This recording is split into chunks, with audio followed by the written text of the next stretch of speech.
ঢাকা সফররত পাকিস্তানের পররাষ্ট্রমন্ত্রী ইসহাক দারের সঙ্গে বৈঠক করেছেন বিএনপি, জামায়াত ও এনসিপি নেতারা। গুলশানে দেশটির হাই কমিশনে এই বৈঠক হয়। এ সময় জামায়াত ও এনসিপি নেতারা সার্ককে কার্যকর এবং ৭১ ইস্যুতে দুই দেশের সম্পর্ক নিয়ে আলোচনা করেন। দুদিনের সফরে ঢাকায় পাকিস্তানের উপপ্রধানমন্ত্রী ও পররাষ্ট্রমন্ত্রী ইসহাক দার এক যুগেরও বেশি সময় পর দেশটির কোনো পররাষ্ট্রমন্ত্রী ঢাকা সফর করছেন। প্রথম দিনে তার সঙ্গে বৈঠক করলেন জুলাই গণঅভ্যুত্থান পরবর্তী বাংলাদেশের প্রধান তিন রাজনৈতিক দল বিএনপি, জামাত এবং এনসিপি নেতারা। শনিবার বিকাল ৪টার দিকে গুলশানে পাকিস্তান হাই কমিশনে ইসহাক দারের সঙ্গে প্রথমে বৈঠক করে জাতীয় নাগরিক পার্টি এনসিপির ৭ সদস্যের প্রতিনিধি দল। বৈঠক শেষে দলটির নেতারা জানান, দুদেশের সম্পর্ক উন্নয়ন নিয়ে আলোচনা করেছেন তারা। যে বাংলাদেশের সাথে পাকিস্তানের সম্পর্ক বৃদ্ধির ক্ষেত্রে, যে কোনো ধরনের সম্পর্ক বৃদ্ধির ক্ষেত্রে অবশ্যই 71 ইস্যু, ৭১-এর ইস্যুকে অবশ্যই ডিল করা উচিত। আমরা সেই প্রসঙ্গ তাদের কাছে উত্থাপন করেছি।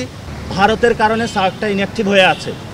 সো আমরা পাকিস্তানের সাথে এই বিষয়ে কথা বলেছি। পাকিস্তানও অলসো দ্য নিউক্লিয়ার স্টেট, সেখানে পাকিস্তানেরও অনেক এই সাউথ এশিয়াতে প্রভাব রয়েছে।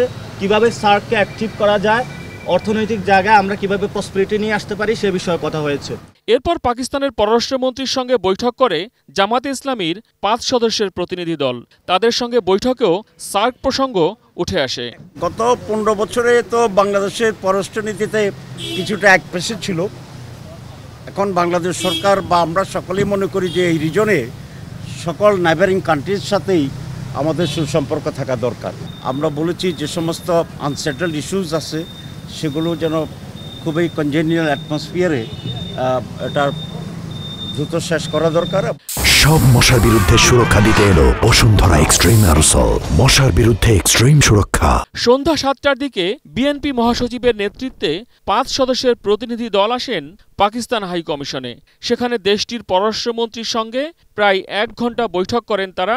তবে বৈঠকে কী নিয়ে আলোচনা হলো তা নিয়ে গণমাধ্যমের সাথে কোনো কথা বলেননি বিএনপি নেতারা। রোববার সন্ধ্যায় দলটির চেয়ারপারসন বেগম খালেদা জিয়ার সঙ্গেও তার বাসভবনে সৌজন্য সাক্ষাৎ করবেন ইসহাক দার। শনিবার দুপুরে ঢাকায় পৌঁছান ইসহাক দার। রোববার দুই দেশের পররাষ্ট্রমন্ত্রী পর্যায়ের বৈঠকের কথা রয়েছে, যেখানে সরকারি পাসপোর্টধারীদের ভিসাবিহীন চলাচলের চুক্তি এবং ৫টি সমঝোতা স্মারক সই হতে পারে। দ্বিপাক্ষিক বৈঠক ছাড়াও প্রধান উপদেষ্টা ডক্টর মোহাম্মদ ইউনূসের সঙ্গেও সৌজন্য সাক্ষাৎ করবেন পাকিস্তানের পররাষ্ট্রমন্ত্রী। মহসিন কবির, এটিএন নিউজ, ঢাকা।